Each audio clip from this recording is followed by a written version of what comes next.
Police వాహనాలను తగలబెట్టినటువంటి వ్యక్తిని ఎవరైతే 2 నెలలు 3 నెలలు బెయిల్ తీసుకున్న దానికి పరారైనాడో పోలీసు వెహికల్ కాల్చినటువంటి వ్యక్తిని మంత్రి పదవి ఇవ్వడం ద్వారా నువ్వు ఏ రకమైనటువంటి మెసేజ్ ఇవ్వాలనుకున్నావు చంద్రబాబు నాయుడు?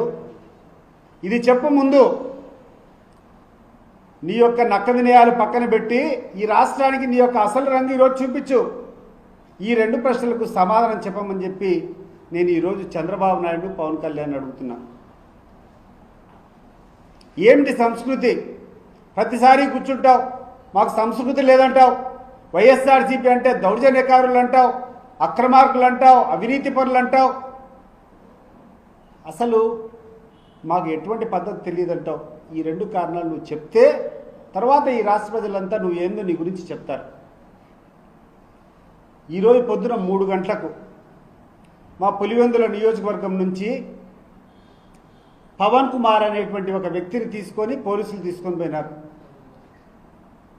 కారణం ఏంటంటే హత్య అనేటువంటి సినిమాల్లో కొన్ని సంఘటనలు ఈ యొక్క పవన్ కుమార్ అనేటువంటి వ్యక్తి వాళ్ళ యొక్క ప్రచార మాధ్యమాల్లో అంటే సోషల్ మీడియాలో సర్క్యులేట్ చేశారనేటువంటి నెపంతో అతన్ని తీసుకొని పోయినారు.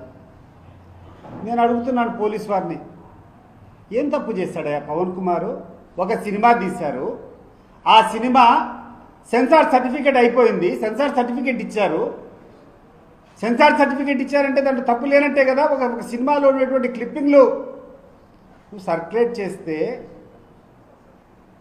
వివేకానంద రెడ్డిని హత్య చేసినటువంటి దాంట్లో ప్రధానంగా ఉన్నటువంటి నిందితుడు పోలీస్ స్టేషన్కి పోయి ఫిర్యాదు ఇచ్చినాడని చెప్పి ఆయన కుటుంబ సభ్యులను ఆయన తల్లిని ఏదో అగౌరవపరిచినట్టు దాంట్లో ఉన్నాయని చెప్పి మాట్లాడితే పవన్ కుమార్ అని చెప్పి ఒక అబ్బాయిని తీసుకొని పోయి ఈరోజు స్టేషన్లో పెట్టారు. ఇప్పటికి కూడా